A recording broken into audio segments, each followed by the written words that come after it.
The billionaire was used to controlling every look and every move inside the restaurant. But that night, something unexpected happened, and the surprise was anything but pleasant for him. If you ask anyone who worked at Alara, they'd all say the same thing. It didn't matter if you were a cook in the back, a hostess at the door, or a busboy just trying to make it through your shift. The moment Andrew Cole walked in, the whole place changed. The air got tighter, people got quieter. It was like everyone was bracing for something bad to happen, and most nights something did. Andrew was 40, rich beyond belief, and acted like the entire world owed him something. No one really knew why he came to the same restaurant over and over again, when he clearly hated everything and everyone in it. But there he was, night after night, walking in like he owned the place, which honestly wouldn't have shocked anyone. He didn't, but the way he acted, you'd think he paid everyone's salaries just for breathing near him. He always arrived around the same time, just after 8. Same designer coat, same smooth, expensive-looking shoes, and always on his phone, talking about things no one understood. Mergers, stocks, something about a platform going global. And sometimes in between business talk, he'd laugh at someone else's misfortune, like it was the funniest thing he'd heard all day. When the hostess would greet him, usually nervously, he'd barely glance up. He didn't like being told where to sit, so the staff eventually just started letting him choose. He'd always go for the same table by the window, the one with the best view of the city lights. If someone else was already sitting there, he'd stand in silence until the manager came over and made them move. It was humiliating, especially for the poor guests who'd have to get up mid-dinner. But Andrew didn't care. He never apologized. He just sat down and waved his hand for someone to bring him the usual. But there was no usual for Andrew. He changed his order all the time and got angry if the kitchen wasn't fast enough. If the steak was too pink, it was someone's fault. If the wine wasn't chilled exactly the way he liked, he'd roll his eyes and mutter just loud enough for the server to hear something like, "God, is this amateur hour?" One time he made a waitress cry because she brought him the wrong dipping sauce.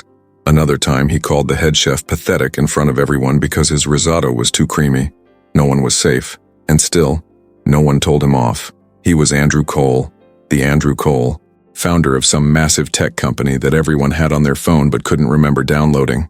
He'd been on the cover of Forbes, dated models, rumored to be close friends with celebrities, though no one ever actually saw him with any. The man was powerful, and power makes people shut up, especially when you depend on tips, or you're trying to keep your job. The weird part was, he didn't even seem happy. Most people expected billionaires to at least look like they were enjoying life, but Andrew always looked cold, tense, like something was constantly bothering him. He didn't smile, he didn't laugh, and when he did, it was always at someone else's expense. It was never warm, it was sharp. The only person who could talk to him without shaking was the general manager, Lucas. Lucas had been in the industry long enough to know how to fake a smile through anything. He handled Andrew with the kind of care you'd use with a wild animal. Polite, but never too close. Helpful, but never too friendly. Even Lucas, as experienced as he was, admitted once in the staff break room, "I'd rather clean the walk-in freezer barefoot than deal with that man twice in one night." There were a few times when the staff tried to push back a little. Once a new bartender made a joke about Andrew's bad attitude.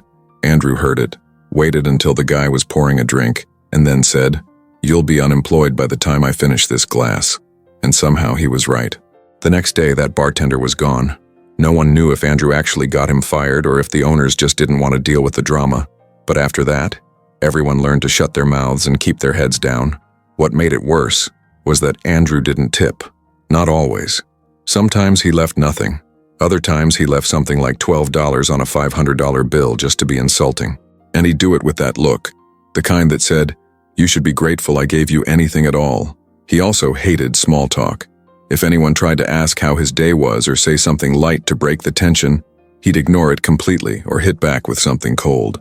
Once, a young server named Kyle said, "Hope you're having a good evening, Mr. Cole." Andrew looked up, dead serious, and said, "Don't pretend you care, it's awkward." But no matter how much people whispered about him behind his back, no one quit because of Andrew. Not really. They needed the job. The restaurant paid well, and it was known for good tips when Andrew wasn't there. So instead, they all just adapted. They memorized his food quirks, pre-chilled his wine glasses, made sure his table was spotless, and kept his favorite seat open just in case he showed up. It was survival. There were bets, too. Silly ones. Passed around in the kitchen. How long until he flips out tonight? What's the over-under on how many people he insults? Think he'll throw something this time? They laughed about it when he wasn't around, but everyone felt the same tightness in their chest when the host would quietly whisper, "Andrew's here." People talked. Customers started noticing. Regulars stopped coming on the nights he usually showed up. Some left in the middle of meals because the mood got too uncomfortable. There were nights when the entire dining room felt frozen in time, like everyone was watching to see who Andrew would target next. But no one ever stood up to him. Not really. No one told him off or pushed back or embarrassed him the way he embarrassed others. People just took it, silently, like it was part of the job. Like Andrew Cole was just a fact of life, unavoidable and unstoppable. At least that's how it was. Until the night Emily Reese joined the staff. She wasn't trying to be a hero. She just needed a paycheck. But she was about to turn the whole place upside down, and she didn't even know it yet. Emily Reese didn't expect much when she moved to New York. She didn't come chasing some big dream or thinking she'd end up on a billboard. She came because she had nowhere else to go. After the divorce, after her mom passed, after the house was sold and the storage unit was packed, she needed out. Ohio felt like a box she'd been stuck in her whole life. So she packed her things, got on a bus, and landed in the city with 2 suitcases, a couple $100s, and one friend from college who said she could crash on her couch for a few weeks max. The couch was lumpy. The apartment smelled like old takeout and laundry detergent, but Emily didn't care. It was quiet at night, the kind of quiet that didn't feel haunted by memories, and that was all she needed. She spent the first week walking around the city, handing out resumes to restaurants and cafes, saying all the right things with a tired smile. No one called back. Until Ilara. They didn't even post a listing. Her friend knew someone who worked there and said they might need a new server. Emily showed up in black jeans and a clean white shirt, hoping it was enough. Lucas, the manager, looked her up and down once and said, "You start Friday." That was it. No interview. No paperwork.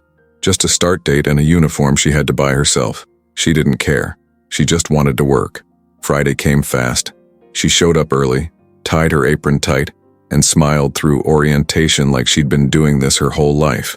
She had waited tables before back in Dayton at a little diner that served pancakes all day and smelled like coffee and bleach. But Ilara was different.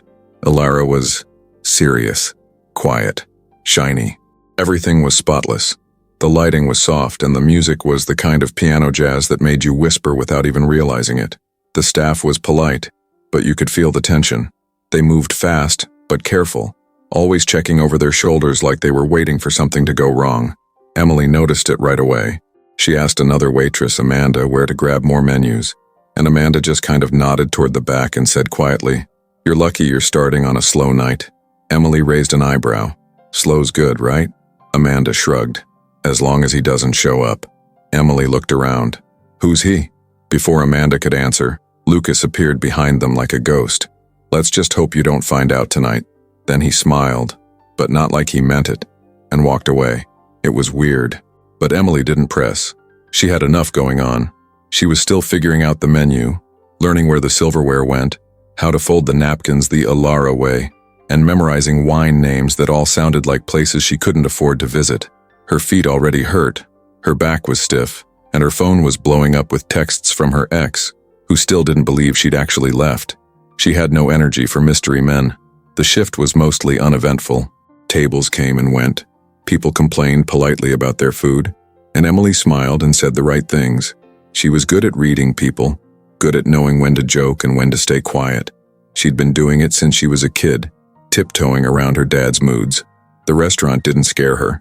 The only thing that did was not making enough in tips to buy groceries. By the time it hit 8:30, things started slowing down. Emily was wiping down a table when the front door opened and the whole place shifted. It wasn't loud. No gasps, no whispers. Just a stillness, like everyone had inhaled at the same time and forgotten how to let go.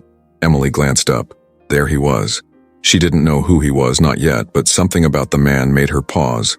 He walked in alone, talking on his phone, wearing a long, dark coat over a suit that probably cost more than her student loans. His face was sharp, tired, like someone who hadn't slept in days but still woke up angry. He didn't smile. He didn't even look around.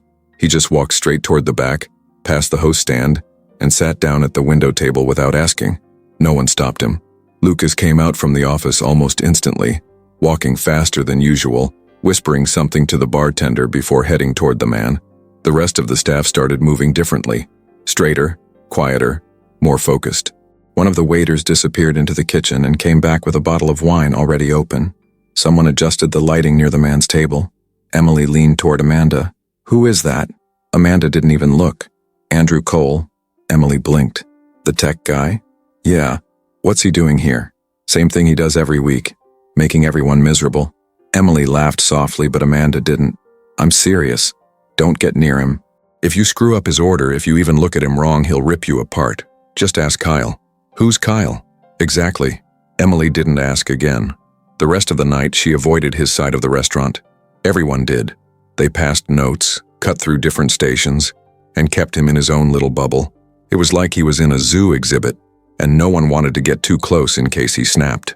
Emily kept working, pretending not to watch, but she couldn't help it. She'd seen rude customers before, entitled jerks who thought tipping gave them permission to act like kings. But this was something else. The fear in the room wasn't just about his money. It was about what he could do to people. Around 9:15, one of the newer servers tripped near his table. Just a slight misstep, a glass clinking too loudly against the tray. Andrew didn't even yell. He just turned his head, looked at the guy, and said something low enough that no one else heard. Whatever it was, it made the server freeze for a second, then nod and disappear into the kitchen. A minute later, Lucas went back there too. 10 minutes after that, the guy was gone. Emily didn't know if he quit or got fired. No one explained.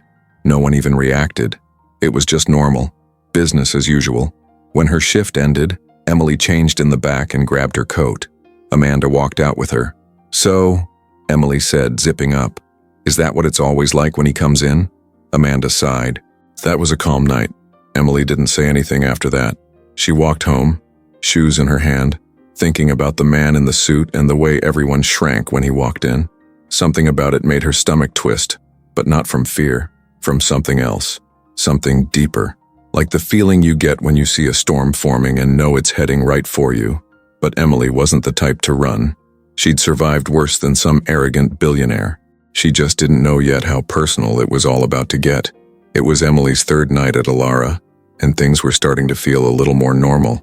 She was learning the rhythm of the restaurant, the way the tables moved through the night, which servers were fast, which ones got overwhelmed, who you could ask for help, and who you had to deal with alone. She still made little mistakes here and there, forgot to grab lemon with the water once, mixed up 2 desserts, but nothing huge. Lucas hadn't yelled at her, and Amanda said that was a good sign. "No yelling means he thinks you're fixable," she'd told her with a half smile. It was just after 8 when the energy in the room shifted. Emily didn't need to ask why. She already knew. She was standing near the bar waiting for a drink order when she saw Andrew Cole walk in again. Same sharp suit, same cold expression, same phone glued to his ear. He didn't even glance at the host stand before heading toward that same table by the window. Like always, a couple was already sitting there this time. A man and a woman, mid-40s maybe, sipping wine and laughing softly, like they were on a rare night out. Andrew stood at the edge of the table, didn't say a word, just stared. The couple stopped laughing. It took maybe 10 seconds before Lucas came walking over, looking apologetic but firm. He leaned in, said something quietly to the couple. They looked confused, then embarrassed, then annoyed, but they got up. The man said something under his breath as they left. Emily didn't hear it, but from the way Lucas flinched a little, it probably wasn't polite. Andrew sat down like nothing had happened, took off his coat, folded it neatly beside him, and tapped his phone screen twice before setting it on the table. He didn't say thank you. He didn't even nod. Emily didn't understand it. She didn't understand how one man could walk into a public place and have strangers kicked out of their seats just because he wanted it. She didn't understand how everyone let it happen like it was normal. But mostly, she didn't understand how nobody seemed angry about it, just scared. Lucas looked around and pointed quickly to Amanda, then toward Andrew's table. Amanda nodded, already on the move. Emily turned back toward the bar, hoping to disappear into a task, but Lucas spotted her. "Emily," he said, voice low. She turned. "I want you to shadow Amanda for the rest of the night." She opened her mouth to ask why, but he was already walking off. Amanda gave her a tight smile. "Lucky you." Emily followed her toward Andrew's table, notebook in hand even though she already knew it was pointless. The man ordered without looking at menus. He ordered without waiting to be greeted. He ordered like the world was on his schedule, and everyone else was just furniture. Amanda stepped up first. "Good evening, Mr. Cole. Would you like your usual—" "Who is she?" Andrew cut her off, eyes on Emily. Amanda blinked. "This is Emily. She's training. Brand new." Emily smiled politely, nodding once. "Nice to meet you, sir." Andrew stared for a second, then went back to his phone. She better not screw anything up. Amanda nodded like she'd heard it 100 times. Of course. He rattled off his order. Filet, medium rare, no pepper, butter on the side, mashed potatoes instead of vegetables, sparkling water, no lemon, and a glass of the red he liked from 2 weeks ago, and waved his hand like they were dismissed. Amanda scribbled something down even though she clearly already knew it all by heart. They walked away from the table, and Amanda let out a small sigh. "Do that 3 more times, and he might pretend you exist," she said to Emily. "I don't need him to pretend anything," Emily replied, calm but serious. Amanda just gave her a look. "You will." Back in the kitchen, Amanda handed off the order while Emily leaned against the counter, arms crossed. Her brain was already turning. Something about that interaction didn't sit right with her. She wasn't afraid of difficult people. Her ex-husband had been difficult. Her mother's cancer had been difficult. This was just a man with too much money and not enough manners. But still, it bugged her. The way he dismissed people, the way no one fought back, the way Lucas had looked nervous, like one wrong move would blow up the whole night. 20 minutes passed. Amanda went to check on Andrew's table once, came back without a word. When the food was ready, she grabbed the tray and Emily followed her again. Amanda set the plate down in front of Andrew and said, "Filet, medium rare, potatoes instead of veggies, butter on the side, and your wine." Andrew looked down at the plate, then up at Amanda. "I said no pepper," he said. Amanda blinked. "There's no pepper, sir." He picked up his fork and scraped it along the edge of the steak. A few flecks of something fell onto the plate. "This is cracked pepper," he said, voice cold. Emily leaned in, glancing at the steak. "It's probably the crust from the sear, not added pepper." Andrew turned to her, slowly, like the sound of her voice physically irritated him. "Did I ask you?" Emily didn't move. "No." "Then why are you talking?" Amanda stiffened. Emily stood still. She wasn't shaking. She wasn't panicking, but she wasn't smiling either. "I was just trying to explain," she said. Andrew looked her up and down. "Explain? You've been here, what, 3 days? You think you know more than the kitchen?" "I didn't say that. You don't know anything," he snapped, voice louder now. "You're a waitress, a trainee, probably one bad shift away from crawling back to whatever hole you came from." The tables nearby went quiet. Emily could feel the heat rising in her chest, but she kept her voice steady. "I'm just doing my job, sir." "No, your job is to shut up and not screw things up." Amanda tried to cut in. "Mr. Cole," but Andrew held up a hand. No, she wanted to speak. Now she can listen. "You think I don't see this all the time? Little small-town girls running off to the city thinking they're special. You'll be gone in a month and no one will even remember your name." Emily blinked. Something shifted in her eyes. Not anger, not fear, clarity. She stepped forward just enough for him to notice. "Maybe you're right," she said. "Maybe I will be gone in a month. Maybe I'll mess up and this job won't work out, but let me tell you something, Andrew." He raised an eyebrow. "You're not scary.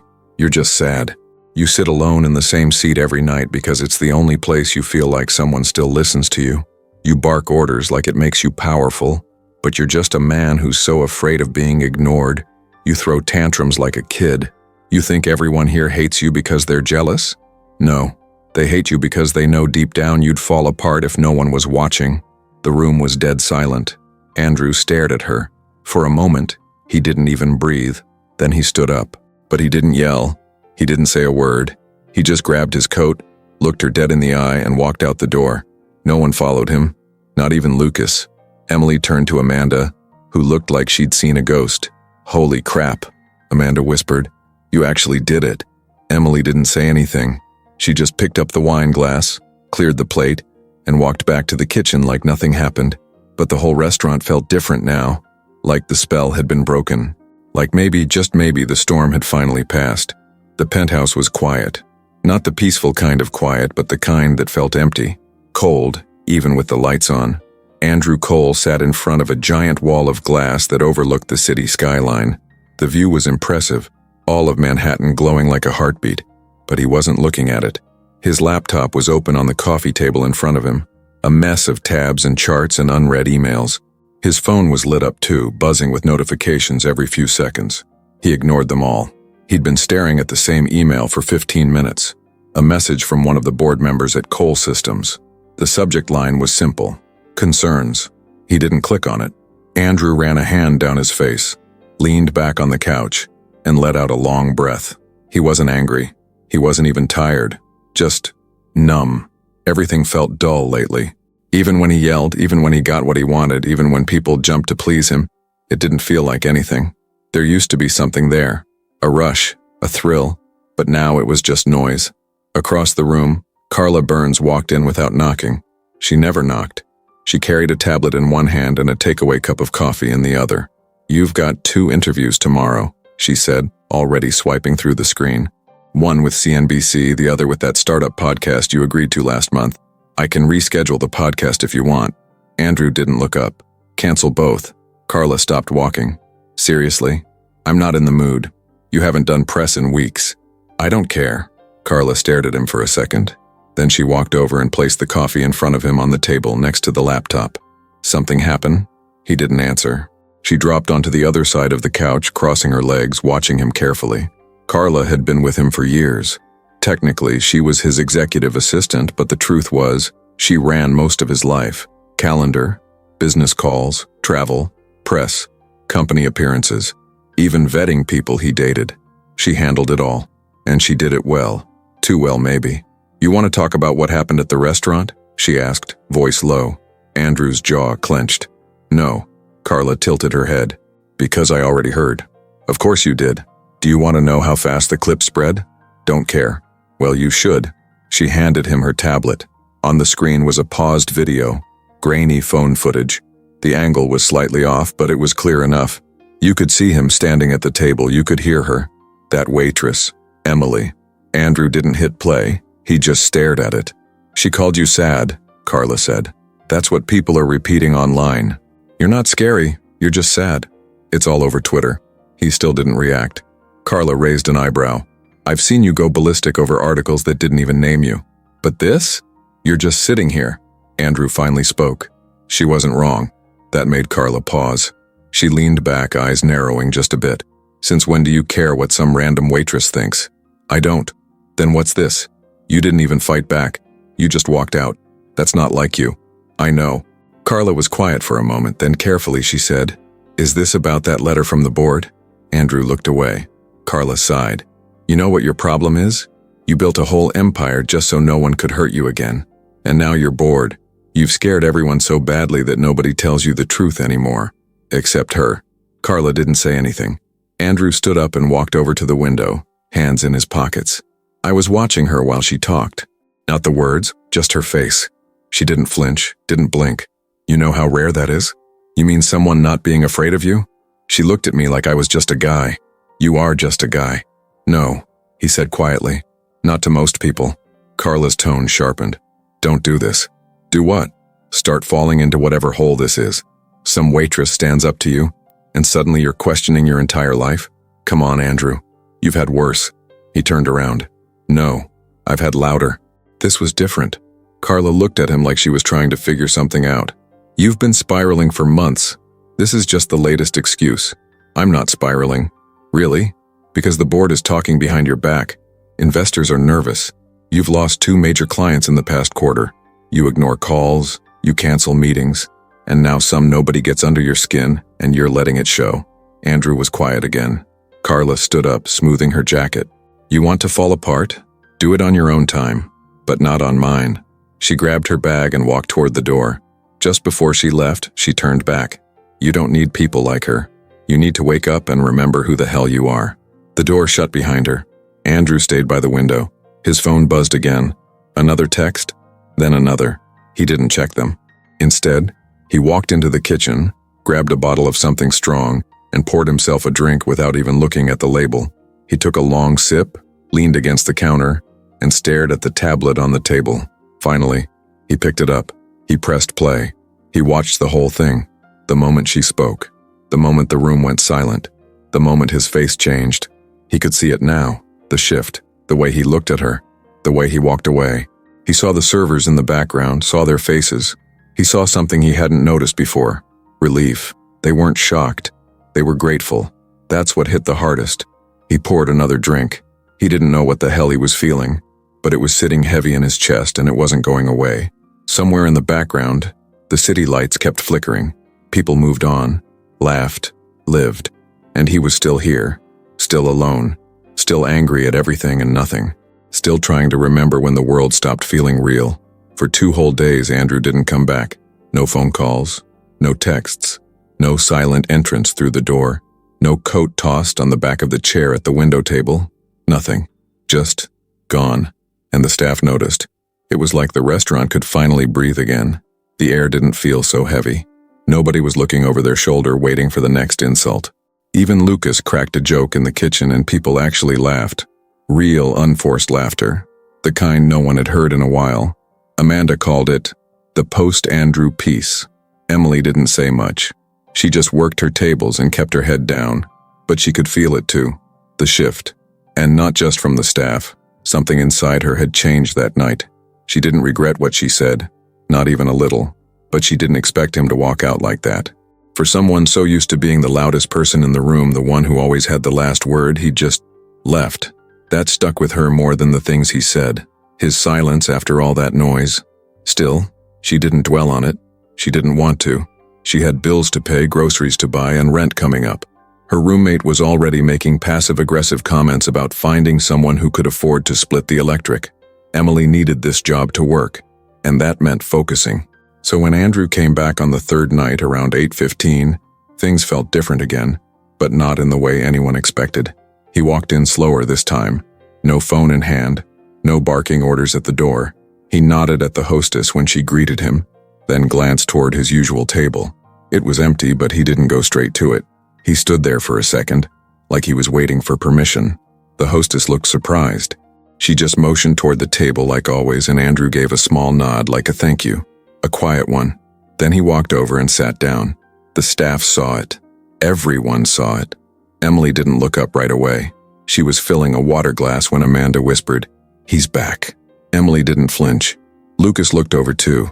Then he walked straight to Amanda and, without much thought, said, "Let Emily take him tonight." Amanda blinked. "You're serious?" Lucas nodded. "Let's see what happens." Emily raised her eyes from the table she was clearing and met Lucas's look. He didn't say anything, just gave her a short nod. She wiped her hands on her apron, grabbed a menu just for show, and headed toward Andrew's table. He was sitting with his hands folded, staring out the window. He looked different. Not dressed down exactly, but less polished. No tie, the top button of his shirt undone. Less armor. When she reached the table, he turned to her slowly. His expression was unreadable. Not angry, not smug, just quiet. Emily kept her voice even. "Good evening, Mr. Cole. Would you like the usual?" He looked at her for a second, then shook his head. "No, not tonight." She waited. He glanced at the menu, picked it up for the first time ever, and actually read it. "What do you recommend?" That made her pause. He looked up again, catching the hesitation in her face. "I'm serious," he said. "I'd like to know what you think." She narrowed her eyes slightly. "You asking me because you want a real answer or just to see what I say?" That got the smallest hint of a smirk from him. "I guess we'll find out." She stared at him another second, then said, "The salmon's good. Light, but filling. The lemon butter sauce is sharp though. You won't like it if you hate anything tangy." "I don't," he said. "I'll try that." Emily raised an eyebrow. "No changes, no substitutions, no demands, just the salmon," he said, then added, "as is." She jotted it down even though she didn't need to.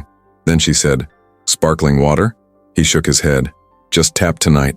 That alone would have been enough to send whispers flying around the restaurant, but Emily didn't react. She just gave a short nod and walked away. Back at the kitchen pass, Amanda was already waiting. "Well?" she asked. Emily said nothing, just handed in the order. Amanda leaned in. "You didn't get yelled at?" "Nope." Amanda's eyes widened. "Holy crap. What did he say?" Emily shrugged. "He asked what I liked on the menu." Amanda laughed. "That's the most normal thing he's ever done in this place." Lucas walked by and caught the end of that. "If he turns into a decent human being, I might drop dead." Emily looked through the pass window at Andrew. He was just sitting there, Not scrolling his phone, not looking around like he was bored, just waiting, quietly. The food came out 15 minutes later, and Emily brought it over herself. She placed the plate down in front of him. "Salmon as recommended, enjoy."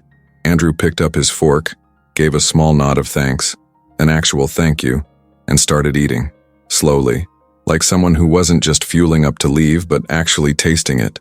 Emily hovered a second too long just out of habit, and he looked up at her. "Something wrong?" he asked. She shook her head. "Just surprised." He didn't ask why. He knew. She walked away before the conversation could get weird. The rest of the dinner was quiet. He ate every bite, drank all the water, didn't call anyone over, didn't complain, didn't throw one insult, and when he finished, he asked for the check. Emily brought it without saying anything. He pulled out a card, then stopped, looked at her again. "I was out of line," he said quietly. She didn't answer. "I don't expect forgiveness," he added, "but I wanted to say it." Emily took the card, processed the payment, and brought it back. When he left, he didn't say goodbye, but she checked the receipt a minute later. He'd tipped $500. Amanda's eyes almost popped out of her head. "Are you kidding me?" Emily just stared at the slip. Lucas walked over, saw the amount, and whistled. "What the hell did you say to him?" "I didn't say anything," Emily said. "Not this time." He came back 2 nights later, sat in the same seat, asked for her specifically, and again, each time, quieter, less controlling. Sometimes he asked about her day, not in a fake way, but like he really wanted to know. She didn't open up much, just gave short answers, but she noticed he listened. One night he made a joke, a small one, about himself. Emily actually smiled. Amanda whispered in the back, "He's different with you." Emily didn't answer, because yeah, he was, and that was the problem. She wasn't sure if she liked it, or if she was waiting for it to break. Carla Burns was the kind of woman who always looked like she had somewhere more important to be.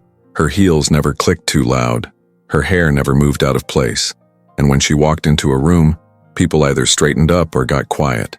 She wasn't mean exactly, just sharp, the kind of sharp that could cut you in half and still smile politely while doing it. She didn't work for Andrew Cole because she needed to. She worked for him because she chose to. There was a difference. She'd been there since the early days when Cole Systems was just a small tech company with too much ambition and not enough structure. Carla helped change that. She handled everything Andrew didn't care about: press, scheduling, investor charm, crisis control, and in return she got full access. She knew passwords, knew weaknesses, knew secrets. So when Andrew started acting strange, Carla noticed right away. It started with skipped meetings, then unread messages, then that clip, the restaurant scene, where the waitress looked him dead in the face and said things no one else had ever dared to say. And the part that made Carla's blood run hot? He didn't fire back. He just stood there like he didn't know who he was. And then, he tipped her. That's when Carla started digging. She didn't need much. Andrew had routines, patterns, always did. And now suddenly he was breaking them for a waitress? She had her name by the end of the day. Emily Reese, age 32, moved from Ohio. No criminal record, nothing dramatic on social media. Divorced, no kids. Recently hired at Alara, just regular, which somehow made Carla even more annoyed. She watched Andrew closely for a few more days. He was distracted, showing up late to investor calls, asking off-the-wall questions during board meetings. Once he even canceled a meeting completely, and when she asked why, he just shrugged, like none of it mattered. Carla knew what was happening before Andrew did. She'd seen it before. That look, that soft pull toward someone new, that slow, annoying transformation from untouchable businessman to distracted, wide-eyed idiot. And she wasn't about to let it screw everything up. So she showed up at Ilara, not in a flashy way, no drama. She walked in like a customer, alone, dressed in her usual clean-cut style, fitted black dress, no jewelry, phone in hand. She sat at the bar, ordered water, and waited. She didn't have to wait long. Emily came out of the back, apron on, hair pulled up in a simple knot. She looked just like her file said she would. Plain, easy to miss, until you looked her in the eyes. That's where it was. Calm, steady, the kind of look that didn't break easy. Carla watched her move. Efficient, quiet, respectful, nothing flashy, nothing fake. Then she waved her over. Emily approached like she would with any customer. Hi there. You waiting on someone? No, Carla said. I came to talk to you. Emily blinked. About what? Carla gave a tight smile. Andrew Cole. Emily's face didn't change. He's not here tonight. I know. That's why I came. Emily paused, arms crossed loosely. Okay. I work with him, Carla said. I'm sure he's mentioned me. He hasn't. Carla tilted her head. Interesting. Emily didn't bite. She waited. Carla continued. I've known Andrew a long time. I know how he operates. I know what kind of people he lets into his world, and I know how quickly that world turns when something doesn't feel right. Emily kept her voice calm. If you're trying to say something, just say it. Carla smiled again, but there was no warmth in it. He's not going to be your happy ending. Emily gave a quiet laugh. Who said I was looking for one? Carla leaned forward slightly. Look, I don't care what happened that night. You said your piece fine, but don't let it go to your head. Just because he's being polite now doesn't mean he's changed. He hasn't. He doesn't. He cycles through people when he's bored. This is just your turn. Emily's expression didn't budge. Is that what you are? One of the people he cycled through? That hit. Carla blinked. Excuse me? You came all the way here to give me a warning, Emily said, still calm. That sounds personal. Carla straightened her back. This isn't about me. Sure, Emily said, backing up a step. But next time maybe just send an email. Carla stood up. You think this is funny? I think it's weird, Emily said. You're supposed to be his assistant or whatever. Why are you here doing this? Carla stared at her hard, then said, You'll understand soon enough. And just like that she left. No bill, no goodbye, just out the door, heels clicking, gone. Emily stood still for a second. Then Amanda popped up beside her. Who the hell was that? Emily looked toward the door. Trouble. Amanda nodded. She had that vibe. Emily shook it off and went back to work, but the conversation lingered. Not because she believed Carla, but because of the way she said it. That calm, quiet threat underneath everything. Like she wasn't trying to protect Andrew. She was trying to protect herself. Later that night, when Emily was finishing up her shift, her phone buzzed in her apron pocket. Unknown number. The message just said, Sorry if she showed up. That wasn't supposed to happen. Emily stared at the screen for a long time. She didn't reply. Not yet. She just tucked the phone away and walked out into the night. Because something had changed now, and she wasn't sure where it was heading. But she knew one thing for sure. Carla wasn't done. Not even close. Andrew Cole was not okay. He tried to pretend like he was. Woke up, shaved, put on the usual expensive shirt, looked at himself in the mirror and thought, This is fine.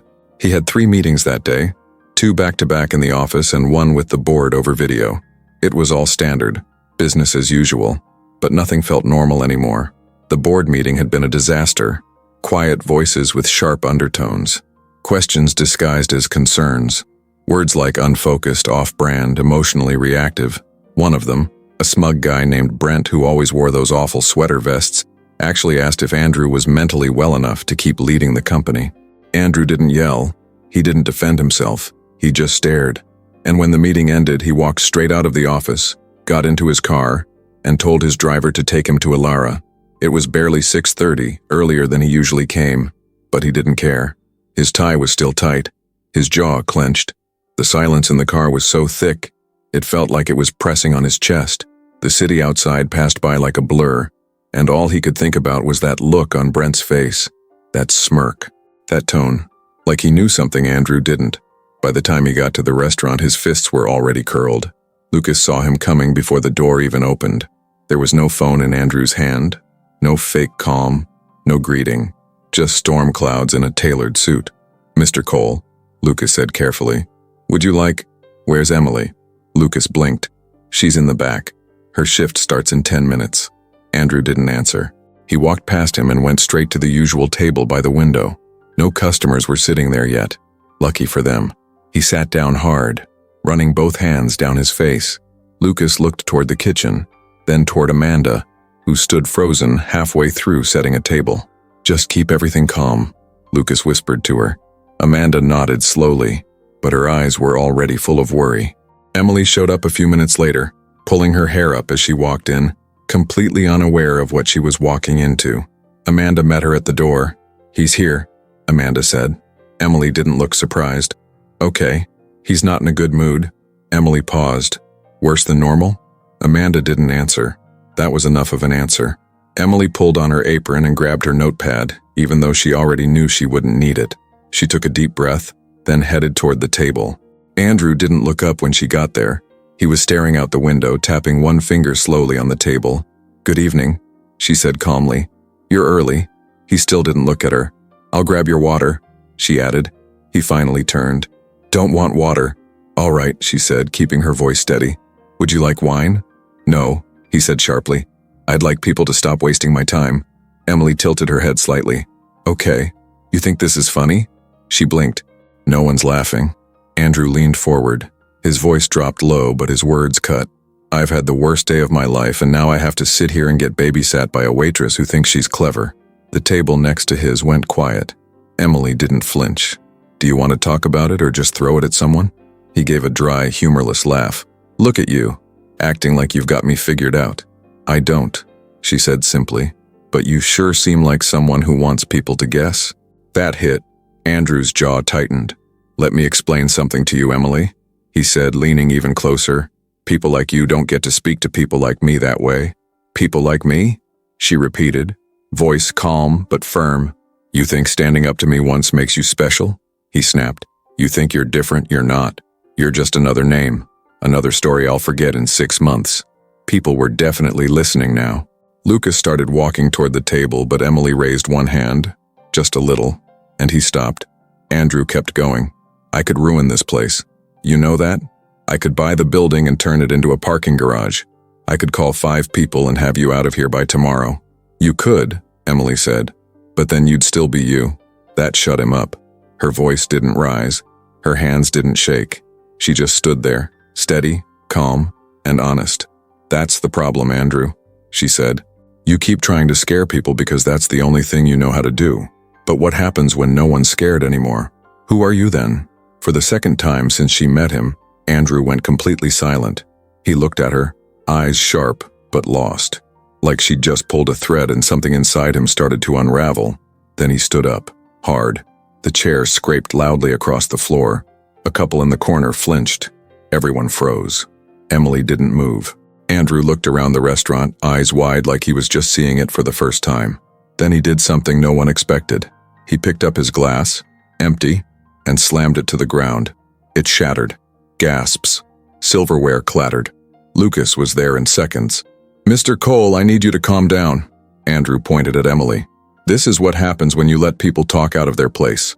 Lucas stepped between them. "You need to leave." Andrew looked around. "You're kicking me out?" "Yes," Lucas said, clear and strong. "You can come back when you're ready to treat people with respect." Andrew looked like he wanted to say something else, like another insult was right there on his tongue, but he didn't say it. He just looked at Emily one more time, not with anger, not even with hate, just disappointment, maybe in her, maybe in himself. Then he turned and walked out. The restaurant stayed frozen for a few long seconds. Then slowly, noise returned. Conversations picked back up, like someone hit play on the night again. Emily exhaled just once and bent down to start cleaning the glass. Amanda joined her. "Don't. I'm fine. Seriously. Let him be the one who made the mess." Emily looked up toward the door, but Andrew was already gone. The next night, Emily wasn't supposed to work. She had asked for the night off earlier in the week because she was trying to get her laundry done, catch up on sleep, and maybe breathe for a minute. But someone called out last minute. Probably didn't want to deal with any potential fallout from the chaos the night before. So Lucas called her. "We're short," he said. "Just dinner shift. I'll give you the full night's tips from your section." Emily almost said no. Her body was tired. Her head was tired, and she still hadn't completely shaken off the weird tension from when Andrew slammed that glass into the floor. But she needed the money, and it wasn't like she was scared of him. She'd already watched him crack. So she went in. It started like a normal night. Calm, steady, a few regulars. Amanda gave her a look when she walked in like, "You sure about this?" Emily nodded back without saying a word. There was no sign of Andrew. Until about 8:45. She was refilling coffee at table 7 when her phone buzzed in her apron. Normally, she wouldn't check it on the floor, but something about the way it buzzed twice, then again, made her stop. She pulled it out and saw the message from Amanda. "You're going viral." Emily blinked, opened the text. It had a link to a video, A shaky, grainy clip taken by someone sitting near the window table. You could clearly see Andrew slamming the glass. You could hear him snapping. But more than that, you could hear her, the calm in her voice, the way she stood her ground, the way she said, "But then you'd still be you." It wasn't just a moment.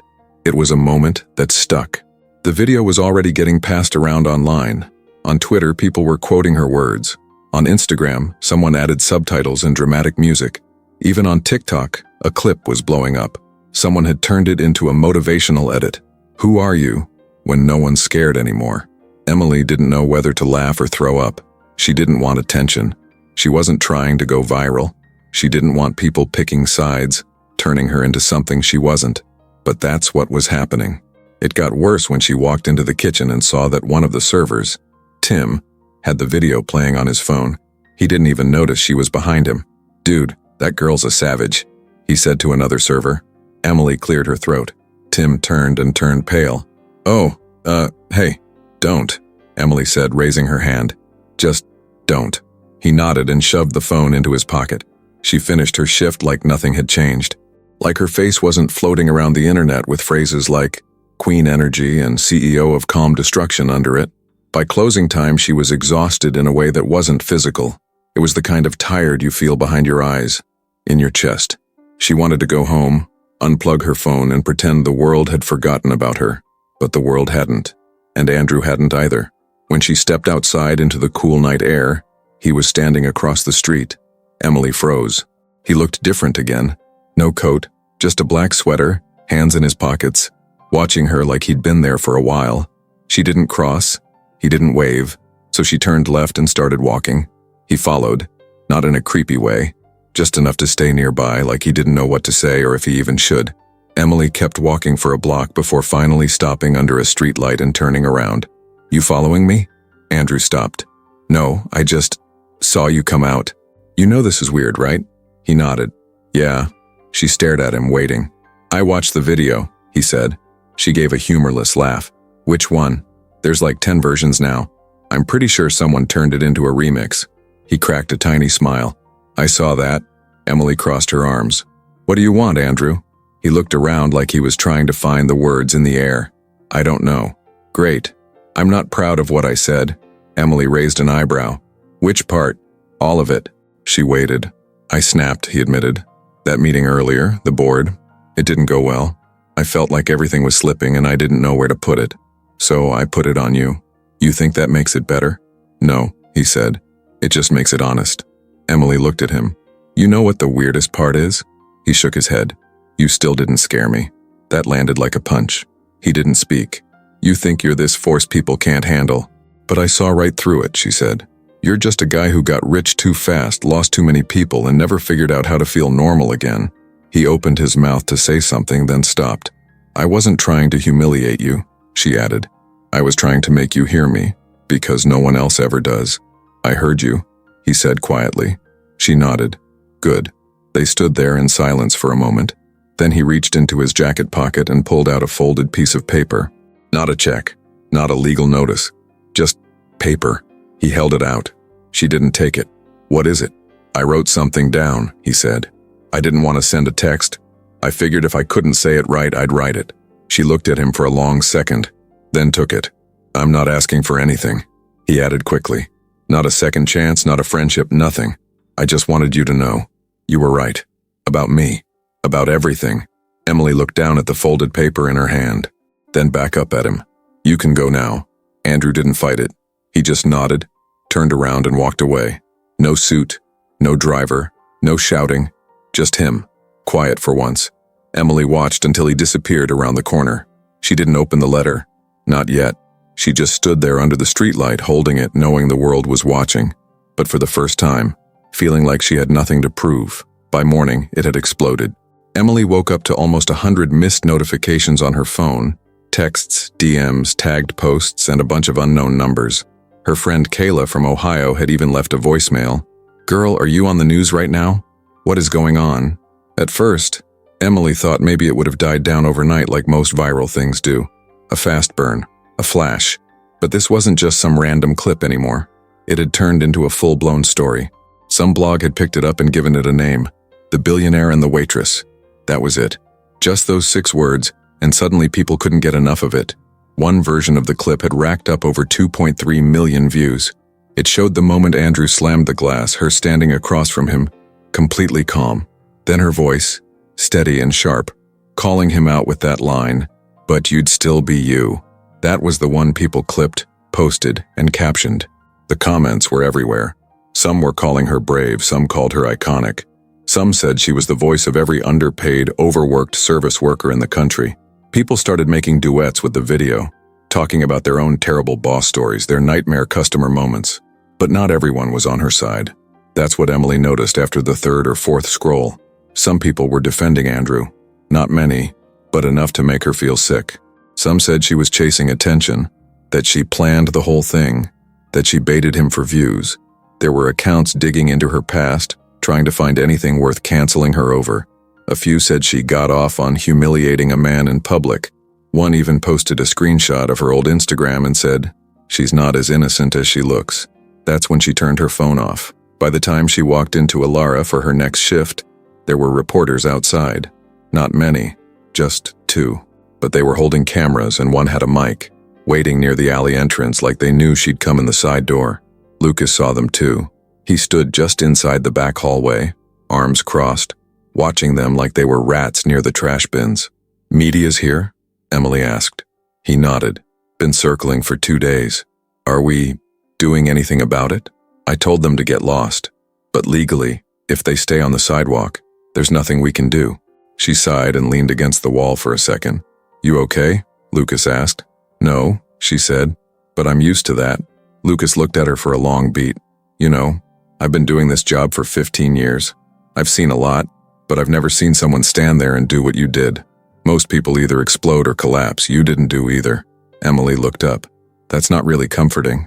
"I know," he said, "but it's true." Inside the restaurant, things were weird. Not quiet weird like when Andrew used to show up, but attention weird. Half the customers were looking around like they were expecting to see a camera crew. A couple of them even asked if that waitress was working tonight. One woman actually said, "Is she here? The girl from the video? I want to request her." Emily didn't respond. She just handed the table to someone else. Amanda pulled her aside an hour later. "You okay?" "I think that question has expired," Emily muttered. Amanda gave a soft smile. "People are jerks. Don't let the internet tell you who you are." Emily looked at her. "What if they're not all wrong?" Amanda frowned. "What do you mean?" "I mean, maybe I did humiliate him. Maybe I liked seeing him squirm." Amanda hesitated. "Did you?" Emily paused. "Maybe a little." There was silence between them for a second. Then Amanda shrugged. "So what? He had it coming." Emily laughed just once, and that laugh felt like the first real breath she'd taken all day. But the pressure didn't let up. By the time she got home that night, someone had slid a business card under her door. It was plain white, black print, no logo, just a name and number. Someone from a morning show.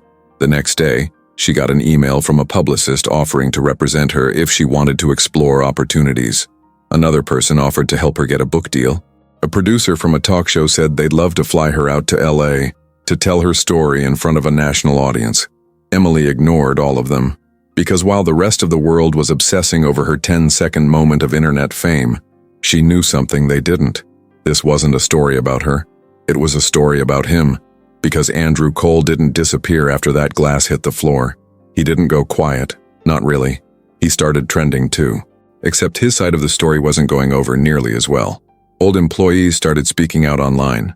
One guy who used to run marketing at Cole Systems posted a whole thread about Andrew's outbursts during meetings. Another shared an audio clip, Andrew screaming at someone for being 2 minutes late. It was harsh, too real, and it wasn't the version of him that investors like to picture. Headlines started to change. Billionaire breaks down in public meltdown. Tech CEO under fire for abusive behavior. Is Andrew Cole the next corporate collapse? Even people who didn't know Emily were suddenly sharing the video to talk about toxic bosses, workplace abuse, wealth entitlement. Everyone had something to say, including the Cole Systems board. That's when things really got serious. Because once investors started whispering, the board moved fast. A meeting was scheduled. Andrew wasn't in control of it. And for the first time in a long time, he wasn't sure what was going to happen when he walked into that room. But Emily? She didn't know any of that yet. She was just trying to figure out how to be invisible again, while the whole world kept looking at her like she had something left to say. It had been 5 days since the video hit its peak, and the noise around Emily was finally starting to fade. The restaurant had calmed down, the news cycle had mostly moved on, and the constant texts from people she hadn't talked to since high school had finally stopped flooding her phone. But Emily still couldn't sleep. Every night, she'd lie there with her eyes open, thinking about things she hadn't had time to think about before. Not just the moment in the restaurant, not just Andrew, but the way everything had shifted after. She wasn't the same person she was when she first walked into Alara. She wasn't sure if that was good or bad. It just was. And then, on a slow Thursday afternoon, she got the letter. It wasn't mailed. It wasn't dropped off by a delivery person. It was hand-delivered by a guy in a clean black jacket who came into Alara during the quietest part of the day and asked for her by name. He didn't say much, just handed her the envelope and said, "It's from Mr. Cole." Then he left. Lucas raised his eyebrows from behind the bar but didn't say anything. Amanda popped her head out of the kitchen just in time to see the guy walking out the front door. Emily stared at the envelope.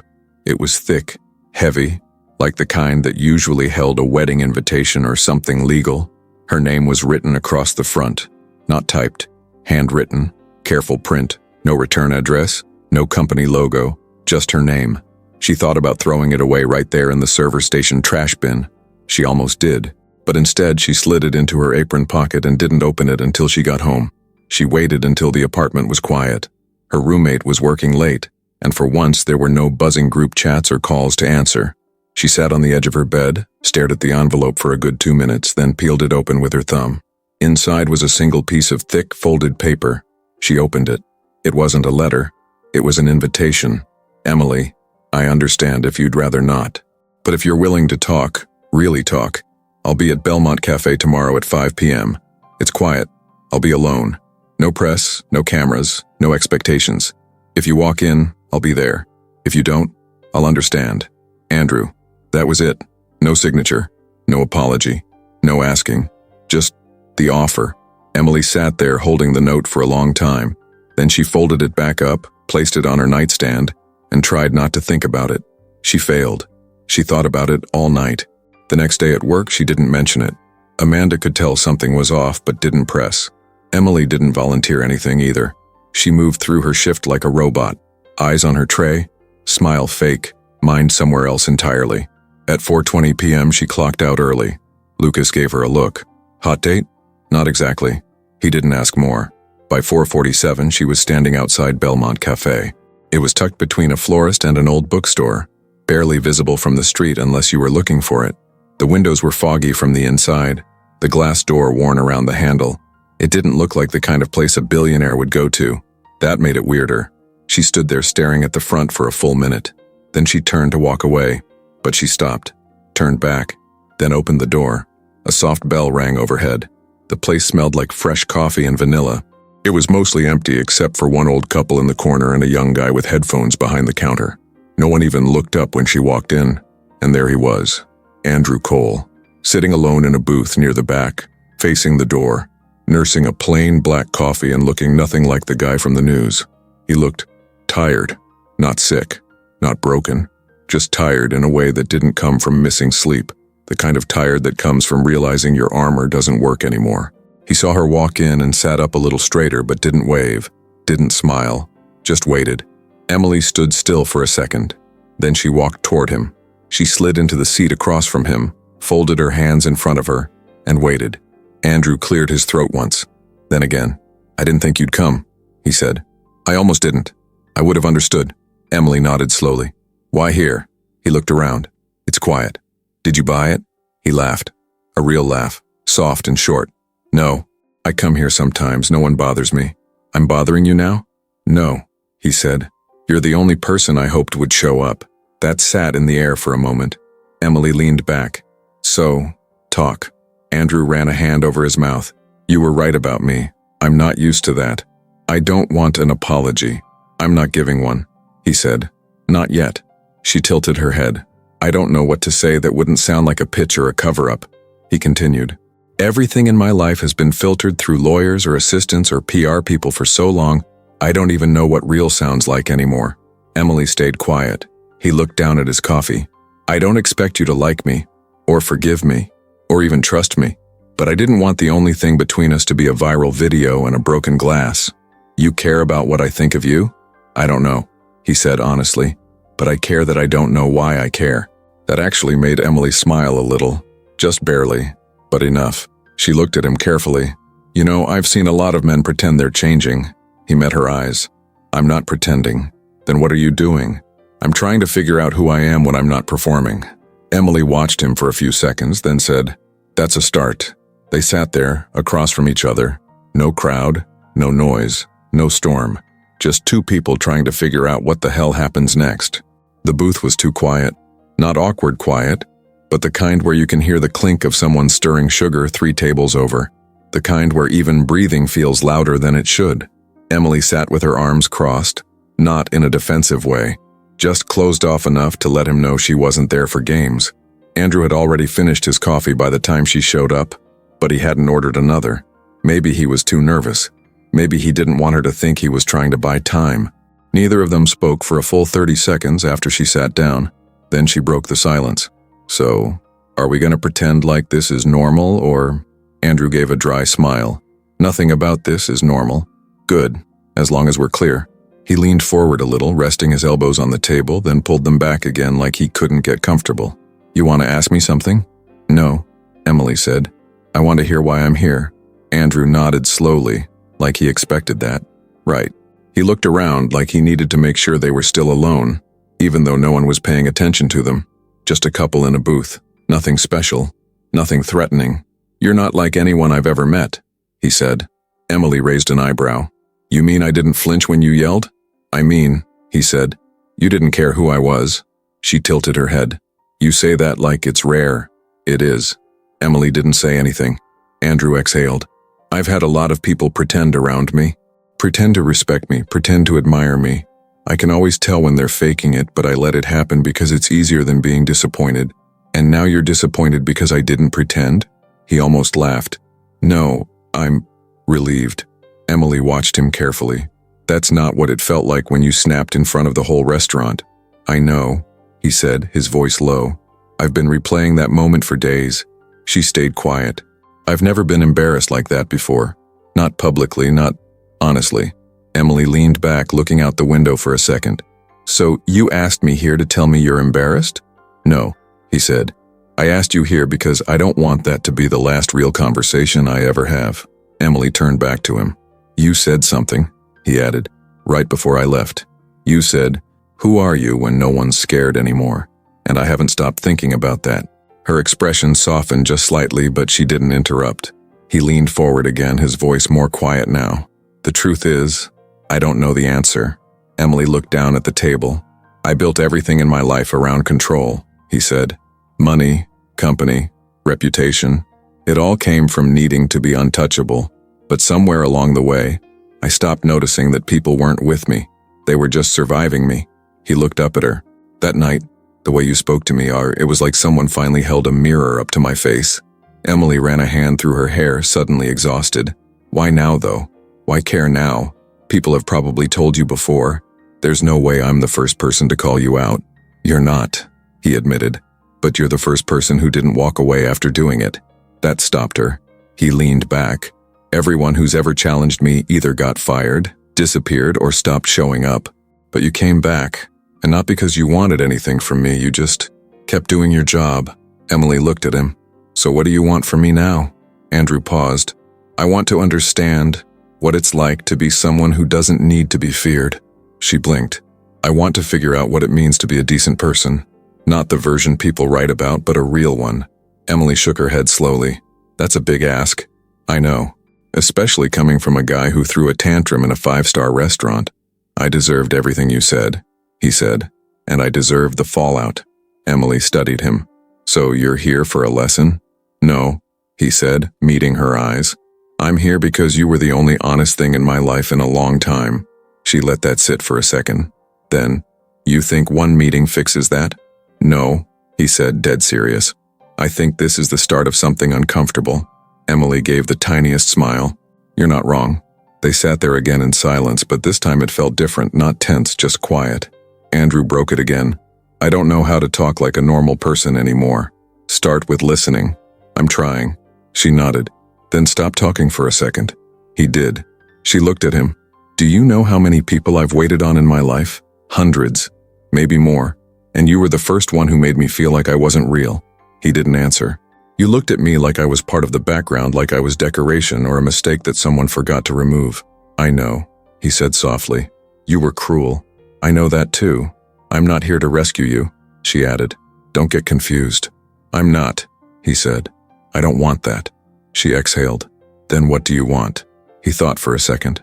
I want to try again, he said. Not at being liked, just at being better. Emily looked down, then nodded. Okay. He looked surprised.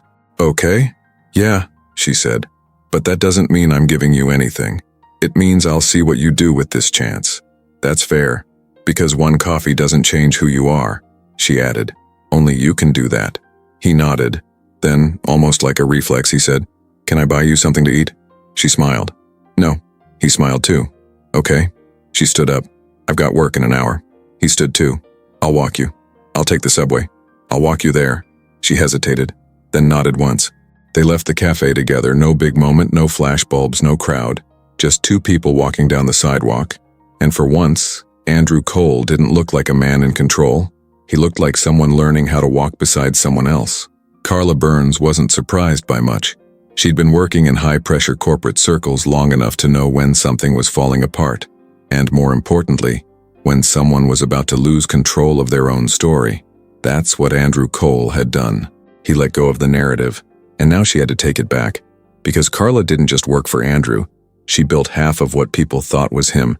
She scheduled every interview, crafted every quote, coached him before every investor call, and shut down every scandal before it hit the surface.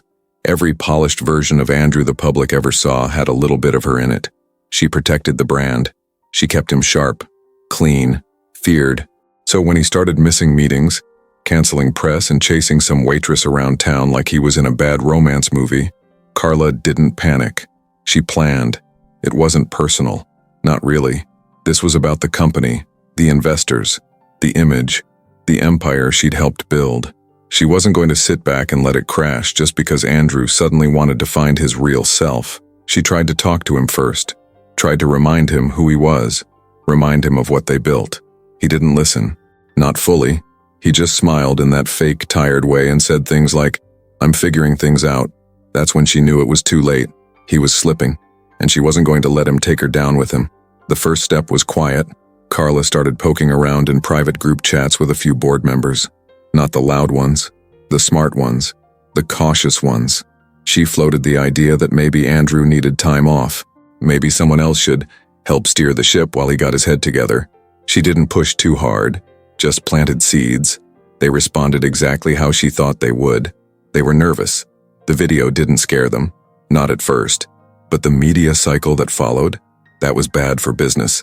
And now former employees were coming forward, talking about his temper, the pressure, the breakdowns.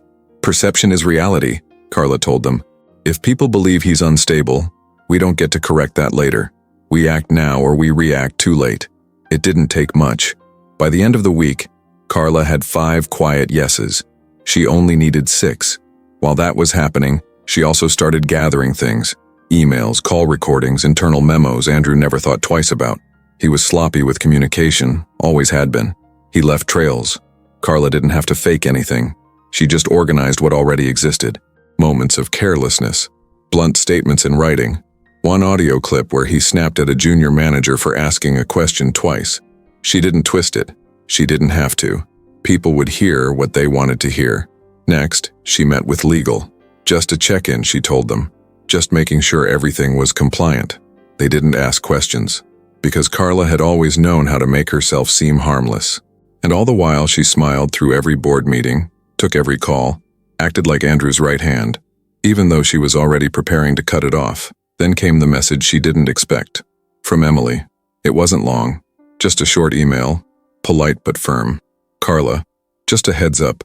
Someone came to Alara yesterday asking questions about Andrew and saying they represented your office. I figured you'd want to know. Emily. Carla read it twice, then deleted it. She hadn't sent anyone to the restaurant. She hadn't authorized anyone to talk to Emily, and she didn't like that someone else had taken it upon themselves to try and do her job. That meant one of two things. Either someone on the board was getting impatient and trying to get Emily to talk, which was sloppy, or Andrew was getting wise. Either way, it made Carla tighten her timeline. She pulled out her phone, dialed a number from memory, and waited. When the man on the other end picked up, she didn't say hello. She just said, "It's time." Then she hung up. Back at Cole Systems, she started clearing her office. Slowly, casually, so no one would notice. Not because she was leaving, because she planned to move into Andrew's. He just didn't know it yet, and when he finally found out, she'd already be sitting in his chair. Emily didn't say yes right away. Andrew had asked her in the simplest way possible. One text, no emojis, no drama. Just dinner? Just us. My treat, but not like that. I need to talk. It had been 2 days since their coffee meeting. She had walked away feeling like something had shifted, but she couldn't quite name what it was. It wasn't closure. It wasn't a beginning. It was just something that hadn't existed between them before. A space where the version of Andrew Cole the world saw didn't get to walk in with them. She'd told herself to ignore the text. She even typed out a sorry can't but didn't hit send. In the end, she went, because a part of her still wanted to know if what she saw in him that day at the cafe was real, or just a moment that would disappear like all the others. She didn't tell anyone where she was going. Didn't dress up either. Black jeans, clean blouse, simple jacket, just enough to feel like she cared, but not enough to make it weird. The driver that showed up wasn't in a limo, just a black sedan, clean, quiet. The man behind the wheel said her name once, then drove without asking questions. When they pulled up in front of the building, she didn't recognize the restaurant. It didn't even look like a restaurant. No sign, just one heavy wooden door under a small hanging light, like someone's personal hideout. The driver stepped out and opened the door for her. Inside, the place was small, maybe 10 tables max. Low lights, soft jazz playing from somewhere near the ceiling, and not a single person in sight except the staff, all dressed in black, all moving quietly. It didn't feel cold or stiff. It just felt private. The host greeted her by name and walked her to the back of the room where Andrew was already waiting at a booth tucked into a corner. He stood up when he saw her. No suit this time. Dark button-up, sleeves rolled, collar open. No watch, no tie, no "look at me" attitude. Just a guy who looked like he hadn't slept much and didn't want to pretend otherwise. Emily sat across from him, and before she could say anything, he motioned to the table. "I didn't order anything yet. Figured I'd wait this time." She raised her eyebrows. "Look at you being patient." He gave a tired smile, trying to break old habits. The waitress came over and poured water, said something soft, then disappeared without asking for orders, like she already knew. Emily scanned the room. "This is the quietest place I've ever been in New York. I needed it to be. Is it yours?" He shook his head. "Used to be. I sold it a while ago. They still let me book it privately when I want to." Emily took a sip of water.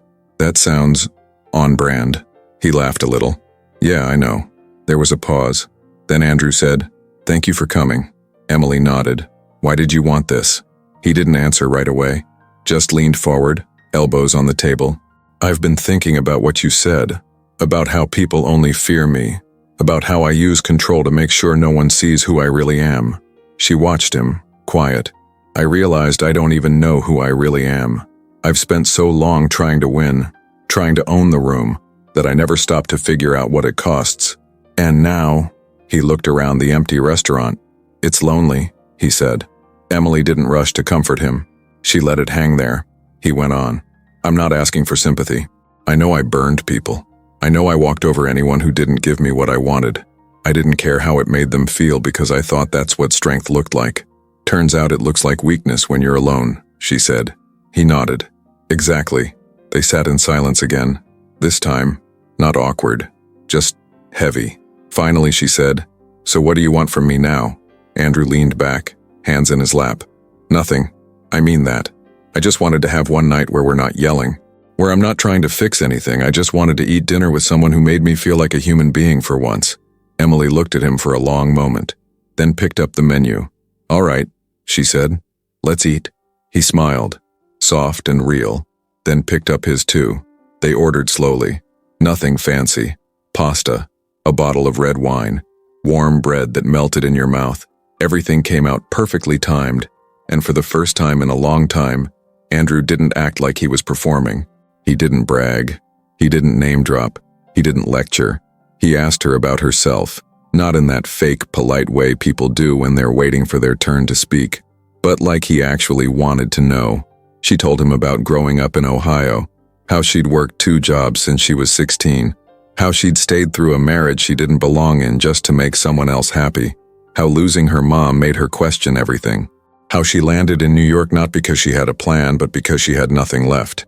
She didn't mean to say all that, but once it started coming out she didn't stop. Andrew didn't interrupt. He listened, steady and focused, like the rest of the world didn't exist, like she was the only thing in the room that mattered. When she finished, he didn't say, "I'm sorry." He didn't try to fix anything. He just said, "That sounds heavy." "It is," she replied. They sat in silence again, watching the wine in their glasses. Then Andrew said something that surprised them both. "You make me want to try."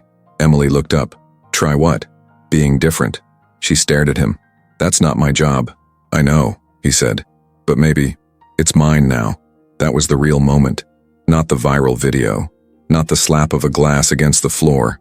Not even the cafe. It was this. One quiet dinner. One person choosing to drop the armor, and the other not running from it. The dinner plates had been cleared. Only 2 half-full wine glasses and a little dish of mince sat between them now. The lights were lower. The room was quieter than before, even though it had never been loud to begin with. Most of the staff had faded into the background like they were trained to. Andrew was fidgeting with the edge of his napkin, twisting it between his fingers. Emily leaned back against the booth, arms folded, not cold or distant, just waiting. She wasn't going to ask anything. If he had something to say, he'd have to say it. And finally, he did. "You ever lose something," he said quietly, "and pretend you didn't, because it would mean admitting you actually wanted it." Emily looked up at him, brow pulled just slightly. "What did you lose?" Andrew smiled, but it wasn't a happy one. It was tired, sad even. "Everything I said I didn't need." He looked her in the eyes. "I had someone, years ago, before the company exploded, before the money, before everything got complicated." Emily didn't move, she just waited. He went on. "Her name was Natalie. She worked in marketing. Not for me, just for a different firm we partnered with. She wasn't impressed by me, which at the time I thought was annoying, but then I got hooked. Every time she rolled her eyes at one of my stupid comments, I liked her more." He laughed once under his breath. "It started slow, then all at once. You know how that goes." Emily gave a soft nod, saying nothing. "I told her things I never told anyone." Andrew continued. "About my parents, about how I hated school but faked my way through it, how I didn't think I was smart, just loud enough to make people think I was." She listened, actually listened. His jaw tensed. "And then I blew it." Emily tilted her head but still didn't interrupt. "I let someone into my circle, someone I shouldn't have trusted, and they got too close. Natalie warned me. She said, 'That guy's using you, Andrew. He doesn't care about the company, he cares about the clout.' But I didn't listen. I told her she didn't understand business. Told her she was being emotional." Emily blinked. "Ouch." "Yeah," Andrew said. "I was brutal. Not loud, not dramatic. Just cruel in that quiet, surgical way I've gotten good at. I made her feel small for caring." Emily looked down for a second, then back up. "Did she leave you?" He nodded. "She didn't yell, didn't fight, just walked away." Silence stretched across the table like a shadow. "After that," Andrew said, "I doubled down on the empire. More meetings, more deals, more staff, more control, more everything. I made it my whole identity. The company became who I was, and the more successful I got, the less human I felt. But I convinced myself that being untouchable was better than being alone." Emily's voice was quiet now. "Was it?" "No," he said. "It was just louder." He reached for his glass but didn't drink. He just held it. "That's why I reacted the way I did at Alara," he said, finally looking her dead in the eye. "You made me feel something I hadn't felt in a long time, and it scared the hell out of me." Emily exhaled, not angry, just tired of hearing the same pattern. "So what?" she said. "You ruin people because they get too close to the soft parts?" He didn't flinch. "Yeah, that's exactly what I do." She looked at him. "And now you're telling me this because—" "I don't want to do it again," he said. "Not with you." Emily leaned in a little. You think this is you being vulnerable, but it's still about you. That hit harder than he expected. She kept going. You're afraid of losing someone else, but you haven't stopped to ask yourself why anyone should stay. Andrew blinked, stunned by the simplicity of it. Emily didn't raise her voice, didn't go into a speech. She just laid it out plain. You say you want to be better, then be better. Don't just show up with your sad stories and expect people to clap for you. That's not growth. That's guilt looking for a soft landing. He looked like he wanted to argue, but he didn't. He just sat there, hands still, mouth closed. Then he nodded. You're right. Emily tilted her head. I usually am. That pulled the corner of his mouth up, just barely. You know what the scariest part is? He said. What? I don't know what to do without the mask. Then learn, she said, without dragging people down with you. Andrew let the silence settle again. I don't know what this is, he said after a while, motioning between them. But I know it's not nothing. Emily leaned back. I don't know what it is either. But it's the first time I've heard someone admit their damage without asking me to fix it. He stared at her. She didn't look away.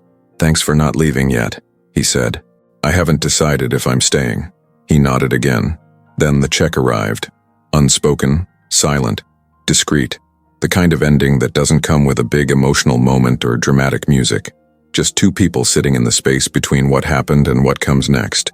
The email came at 7:42 a.m. on a Monday.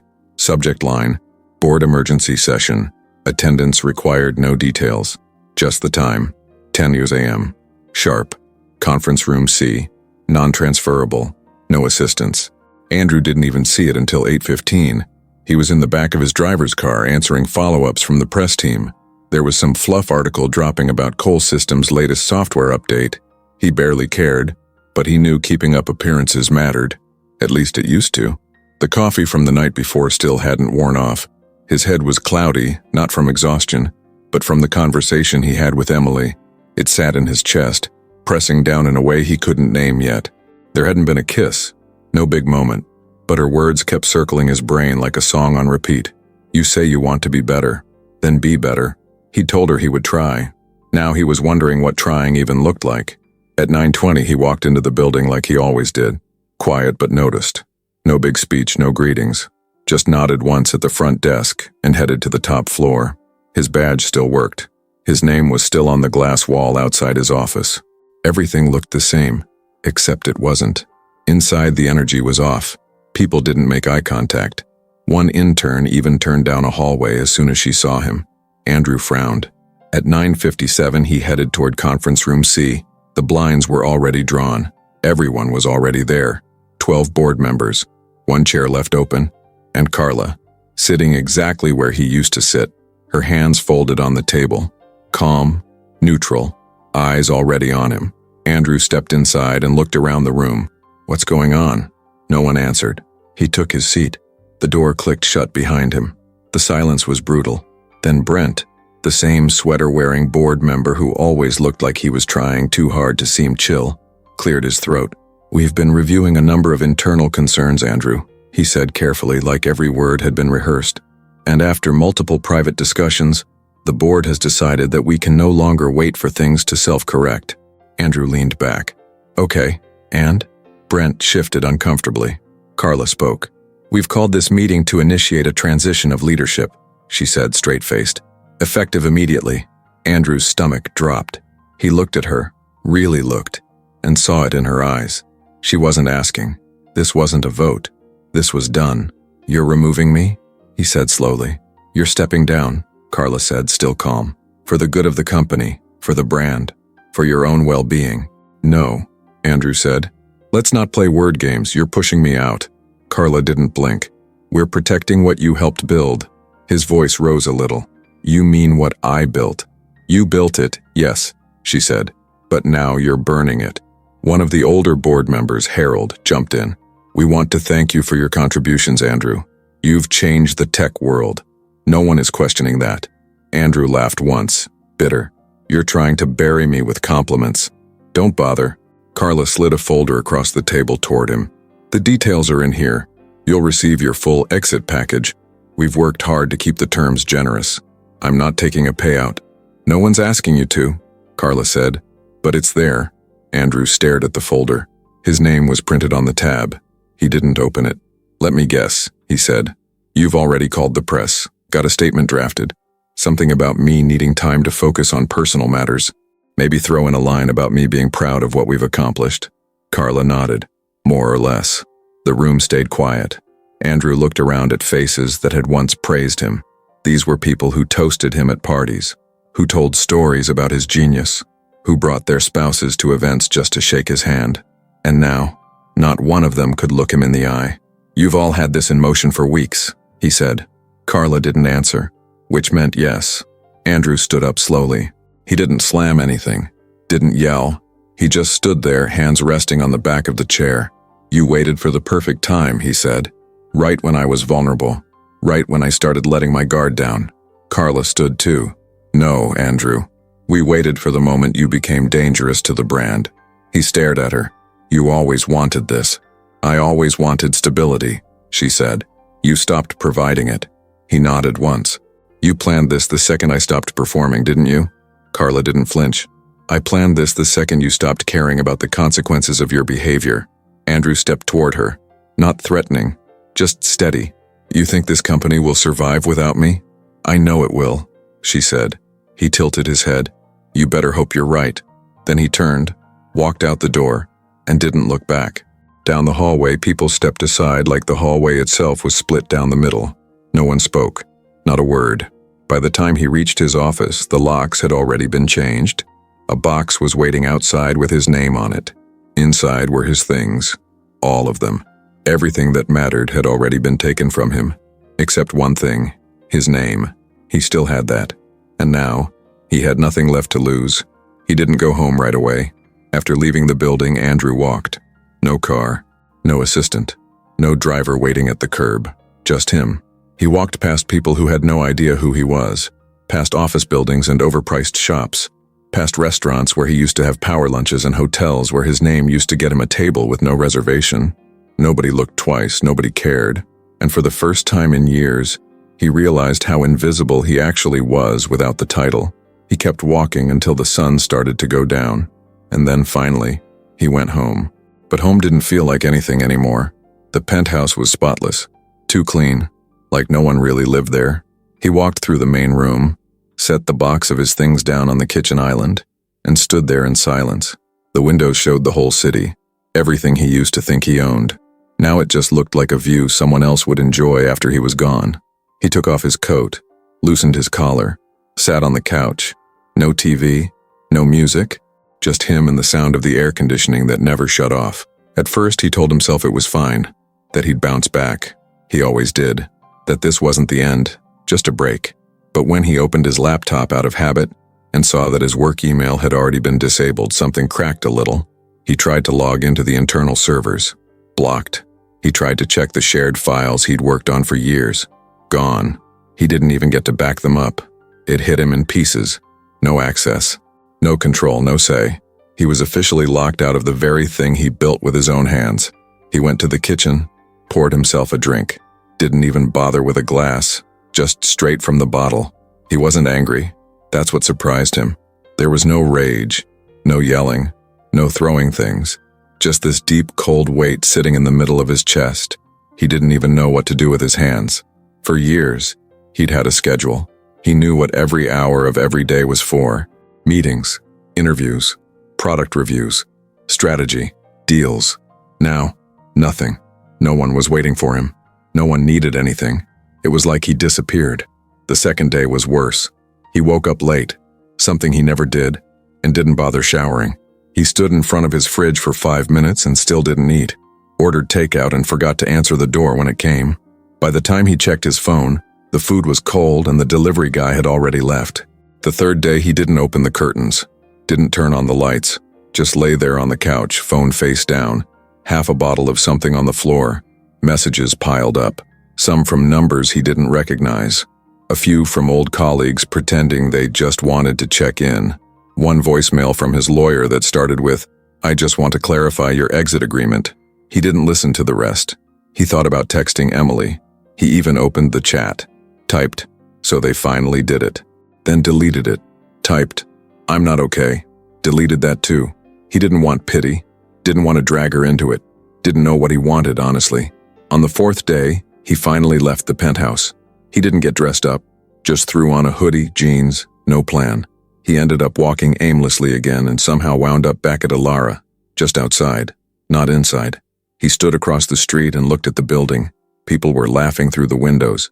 Servers moved smoothly between tables. There was no tension in the air, no eyes darting around like they were waiting for someone to explode. It looked peaceful, like the storm had passed. And it had, because he wasn't part of it anymore. He didn't go in, didn't want to ruin it. He just stood there for a while, then turned around and walked away. The fifth day, the silence finally cracked. It wasn't dramatic. It started with a sound. Not loud, but sudden. A ping. He ignored it. Then another. He sighed, picked up his phone, expecting another article, another comment, another piece of his name being picked apart by people who didn't know him. But it wasn't that. It was a text from Emily. "Are you okay?" That was it. 4 words. He stared at the screen like it was in another language. He didn't answer right away. But he didn't ignore it either. He put the phone down, stood up, walked to the bathroom, and finally looked at himself in the mirror. He looked awful. Not messy in a cool rock-bottom kind of way. Just empty. Eyes red. Shirt wrinkled. Hair a mess. Face pale like he hadn't seen the sun in weeks. This was what the fall looked like. Not flames. Just stillness. Everything slowing down. And for the first time in years, Andrew Cole realized he had no one to perform for. No board. No crowd, no camera, just the quiet. And maybe, just maybe, that's where the rebuild would start. Emily wasn't stupid. She knew the silence wouldn't last. After the night of the private dinner, after the confession, after the collapse, things had gone quiet again. Andrew had disappeared from the public eye. The media frenzy died down. She went back to working regular shifts, filling water glasses, clearing plates, and trying to be normal. People still recognized her. Not as much, but sometimes. "You're the girl from the video, right?" She always answered the same way. "Yeah, that was a while ago." Most of them were polite, until they weren't. It started with a comment on an old photo, not even one she posted, just a tagged photo from a friend's birthday last year. Emily was in the background holding a drink, smiling. The comment said, "Wow, so this is what gold diggers look like now?" She saw it late at night, didn't reply. She figured it was some troll trying to stir things up. But then more came. On Twitter, someone posted a thread. "People acting like this Emily chick is some feminist icon when she's literally out here dating the same man she dragged in public. LMAO. Don't get it twisted. She played him." Another user replied, "You think she didn't know what she was doing? Come on. She tanked his company and now she's probably living rent-free in his penthouse." Emily read the whole thread. Every word. She didn't even realize her hands were shaking until her phone slipped a little in her fingers. At first, she didn't say anything to anyone. Not Amanda, not Lucas, not even her roommate. She just went quiet. Shut down her Instagram, put all her social accounts on private, turned off DMs. But that didn't stop the whispers from coming into her real life. One night, a woman at table 5 leaned over to her friend and said, not quietly, "I heard she's sleeping with him. That's how she got the job." Emily was 2 feet away. She kept walking, pretended not to hear, but Amanda heard. After the table left, Amanda found her in the back. "You good?" Emily nodded. "Fine. You want me to slap somebody?" Emily cracked the tiniest smile. "No." But Amanda wasn't smiling. "This isn't fair. You didn't ask for any of this." Emily leaned against the wall, arms crossed. "Doesn't matter. It's here." The next day, she opened her email and saw something new. A message from an editor at one of those gossip sites. The kind that always had celebrity drama on their front page and somehow knew about divorces before the people in them did. Subject line, "We'd love to hear your side of the Andrew Cole story." She didn't open it, just stared at it for a second, then deleted it. But it didn't stop. Later that week, she got a text from a number she didn't recognize. "Want to confirm or deny before we run it?"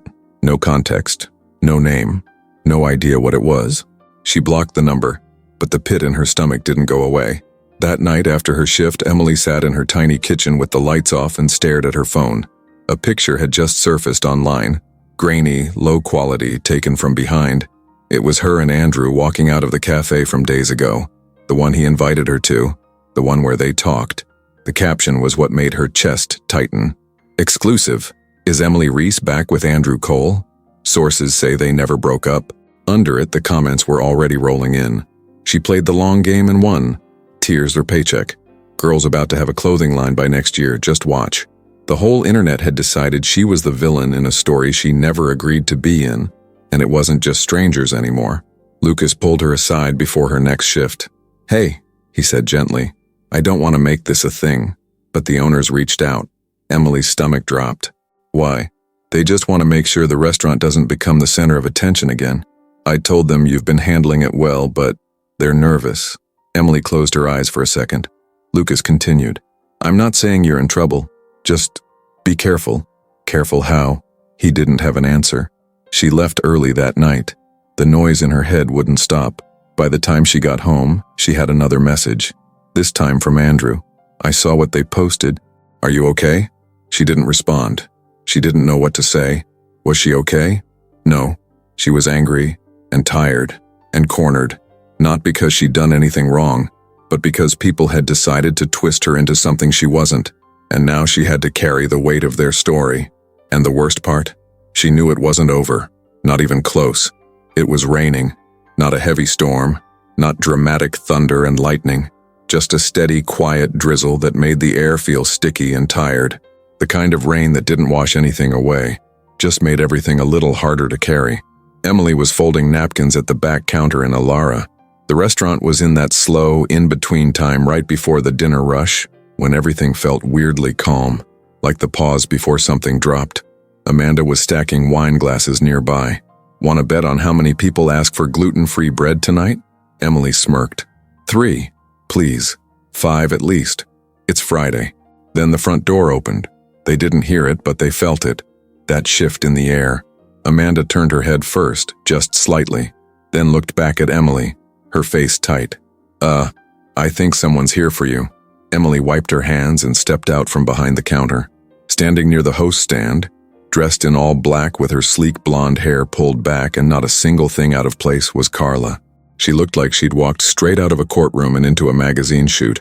Not overdressed, not showy, just sharp, clean, calculated. Her heels made no sound on the floor, even though the room had that kind of hush where every little noise seemed louder than usual. Emily didn't move for a second. Then she walked over, calm and steady, stopping a few feet away. "Didn't expect to see you here," she said. Carla looked around the restaurant, eyes slow like she was cataloging every detail. "It's smaller than I imagined." Emily crossed her arms. "What do you want?" Carla looked her dead in the eye. "Just to talk." Emily gave a short, humorless laugh. "You came all the way down here, man, to talk?" "I figured it would be better than texting," Carla said. "I didn't think you'd pick up if I called." "You're right." They stood there in silence for a second. Then Emily nodded toward the side hallway near the bathrooms. "We're not doing this out here." Carla followed her without a word. They stopped near the emergency exit, in the same narrow hallway where Emily once stood trying not to scream after a terrible shift. Now she leaned back against the wall, arms still crossed. Carla stood a little straighter. "I'm not here to threaten you," she said. "That's new. I'm here because things are moving faster than you realize." Carla continued. "And I think you should know what you're walking into." Emily didn't react. "Go on." "Andrew's not the victim in this," Carla said. "He's not the guy who suddenly got humbled and found a new purpose. That version of him you think you're helping? It's temporary." Emily raised an eyebrow. "This is where you try to scare me, right?" "I'm not trying to scare you," Carla said. "I'm trying to tell you the truth." Emily tilted her head. "Your truth." "The truth is," Carla said, stepping just a little closer, "you don't know who he is when the world isn't watching.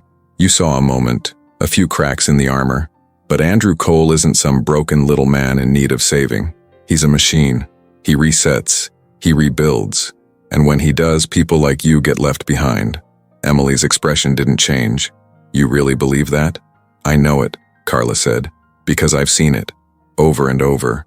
"Or maybe," Emily said, voice calm, "you just can't stand that someone else got close to him without needing something." Carla blinked. Just once. A flicker. "I've been loyal to that man for 10 years, she said. "I've cleaned up his messes, protected his name, kept his company running while he spiraled. And now he's throwing it away for some emotional cleanup session in a cafe? You mean a conversation?" "I mean a distraction," Carla snapped. Then she stopped, took a breath, re-centered. You think you're the first girl who made him feel something? You think he hasn't done this before? Emily didn't flinch. Maybe he has, but I'm not doing anything. That's the part you don't get. I'm not chasing him. I'm not taking anything from him. I don't want his money. I don't want a seat at his table. I'm just here. And if that scares you, maybe you're the one who doesn't know him as well as you thought. Carla's jaw clenched. I know his patterns, she said. He breaks things and blames the pieces. That's who he is. No, Emily said. That's who he was when you were the only voice in his ear. Carla went still, and that's when Emily saw it. Not anger, not jealousy, fear, real fear. Because Carla didn't just lose control of a company, she lost control of him. Emily stepped forward. I'm not going to fight you, she said. You already lost. Carla blinked again. What did I lose? The moment he started questioning who he was. And you didn't like what he found. Carla didn't answer. She just stared at her. Then slowly, she stepped back. This story doesn't end the way you think it will, she said. Emily shrugged. Then I guess we'll see. Carla straightened her shoulders. Good luck. She walked out the hallway, her heels finally making noise this time. Sharp, clean, gone. Emily stayed there for another few seconds, breathing slow. Then she went back to work. Because no matter what games Carla was still playing, she wasn't going to be part of them. Not anymore. Emily woke up before her alarm. Her chest felt tight, like something was pressed against it all night, slowly squeezing. She stared at the ceiling, then remembered the note in her pocket, Andrew's handwritten invitation. She reached over and grabbed it, read it again, words still sharp and quiet. If you walk in, I'll be there. If you don't, I'll understand. She folded the note back up, tucked it in her drawer. Didn't feel like talking, felt like watching. She went to work anyway, sometimes getting out, serving tables, breathing other people's problems. That helped her forget what was inside her own head. But today, by midday, there was a text. Meet me at Belmont Cafe, please. No name, but she knew. She hesitated. Then she left her break room early. Belmont Cafe was small. The door chimed when she stepped in. Andrew was in his usual booth, alone, one quiet cup of coffee. Emily slid in across from him. He didn't smile. He looked troubled, which to her meant something was going to change. He took a deep breath. I asked Carla to dig, to find the trail, because I needed to know if what I thought was real could be real. Emily nodded. He pulled a small stack of papers from his coat pocket. They looked official. Contracts, emails, internal memos, notes from meetings. She looked at them but didn't take them. This is what I found, he said, before you ever came along. Emily's heart skipped. Andrew's voice got softer. There was an offer, years ago, to buy part of Coal Systems. Big money. Someone wanted to take control. I said no. Carla told me to take no. But after that, someone else inside started setting small traps. People who were supposed to help me, guided by someone else's whisper. Someone who wanted me off the top. Emily frowned. Carla? He looked at her. Yes, but not just in the obvious way. She waited. This person used the board's loose ends. Emails she kept secret. Statements she edited. She hired advisors without telling me.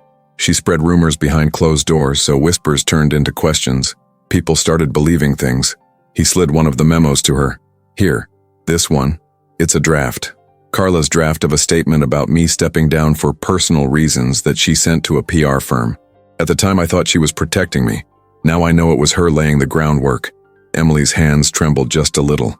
She'd trusted Carla in her mind, always thinking, maybe this person is just ambitious.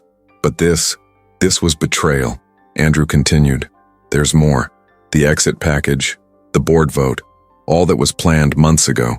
Carla made sure the timing matched when my guard was down. She leveraged my breakdowns to make it seem like it was me who lost control, to make me look weak so the board would go along. Emily pressed her lips together. So when she warned me about him before, about what he'd become, you think she was warning herself too? He nodded. Yes. I believe she saw someone else getting close to me. Someone who might make me feel instead of perform. And that scared her. Emily looked at the papers. Contracts that bore her name in small places. Not signed, not public, but taped into internal drafts. Somewhere in them she saw her own name in witness lines. Nothing official, nothing legal yet, but enough to be used. Andrew said, she planned to isolate me, financially, emotionally, reputationally, until people believed I was the problem, not her. A tear flickered in Emily's eye, not because she felt sorry for him, because she felt the weight of her own leap of faith, because everything she thought was changing. Maybe it had, but the cost was higher than she knew.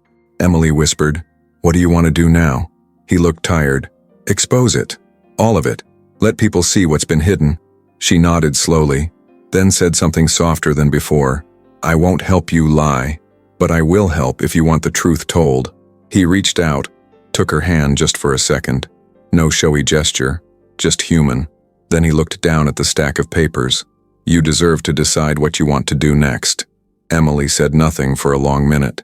Then she lifted her eyes back to his. "I want my name cleared," she said. "I want people to know I didn't come here for control. I came here because you started being human, and because I saw it." Andrew nodded. The revelation hung between them, not as a winning move, not as a moment to be celebrated, but as a cut that had to be made. And as Emily stood up to leave, folded the papers, she realized this was her moment, her truth, not someone else's story. As she walked out of Belmont Cafe, she didn't look back.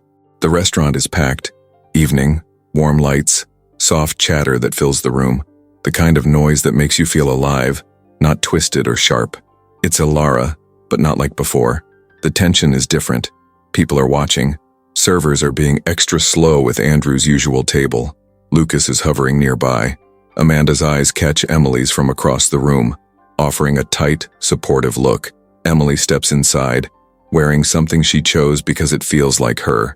Not fancy, not flashy, just clean lines, clothes that don't hide her. She's carrying a small clutch.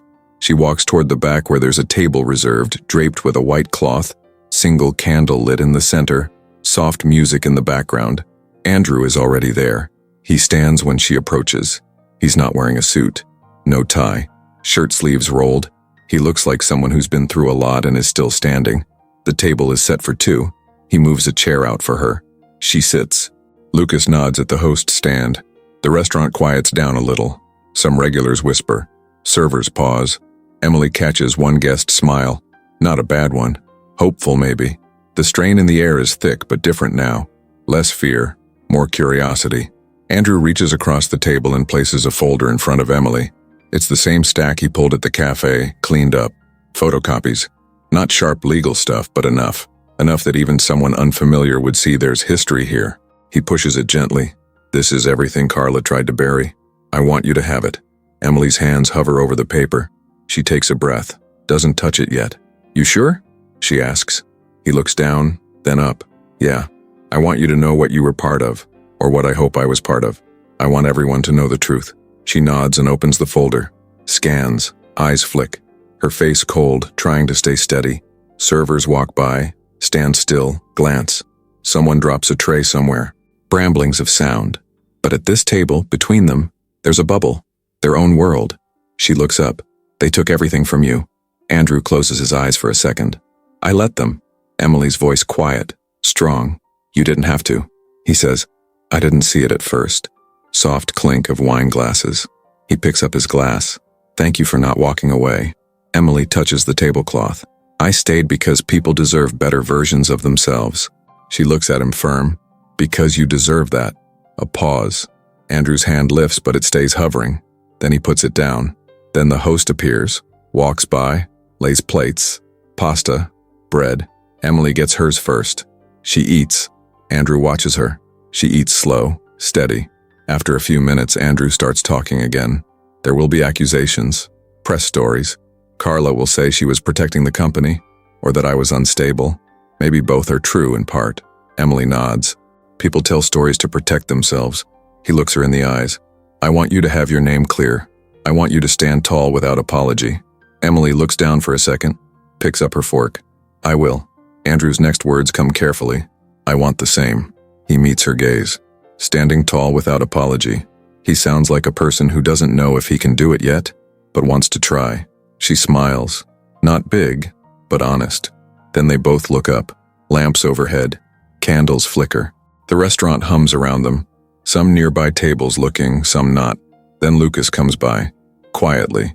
He stops just behind Emily's chair, hands her a folded piece of paper. "He insisted I give you this." Lucas says this low, so only Emily can hear. Emily opens the paper. It's a printed statement. My name is Andrew Cole. I was wrong. I allowed others to define me. I hurt people. I lost myself.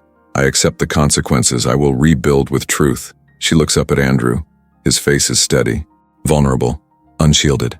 She takes a breath, then stands up, clears throat. The restaurant quiets more. Heads turn. She says, "Everyone here, I want you to know, I had nothing to hide. I didn't come here for fame. I came here because I believed someone could change, because I believed truth matters. I stand by what I said, and I stand by Andrew. Not because he's perfect, because he's facing himself for once." People lean forward. Some clap softly, others just stare. Andrew stands too. "Thank you, Emily. I know you didn't owe me this." He steps forward, looks at the crowd. "I'm sorry. To everyone I hurt, to everyone I ignored, to everyone I put under me instead of beside me." His voice shakes a little. Food forgotten, glasses still in hand. "I can't erase the past, but I will not let it define me. Not anymore." A few guests stand and applaud. Soft, then louder. Servers exchange glances. Lucas in the back nods. Amanda wipes a tear, then looks away. Emily sits. The weight lifts a little in her chest, like something she couldn't breathe fully until she said it. Andrew sits too. They look at each other, not like lovers, not like enemies, like two people who found themselves at the same table when everything else was crashing. The candle flickers. Emily eats her bread slowly. Andrew takes a bite of pasta. They talk in low voices now, no longer for the crowd, not for the cameras, just between them. Outside, the rain from earlier has stopped. The streets glow. Inside, the final table glows too. Quiet, real. You can almost feel the shift in the room. The fear gone, replaced by possibility. Not a perfect ending, but for now, enough.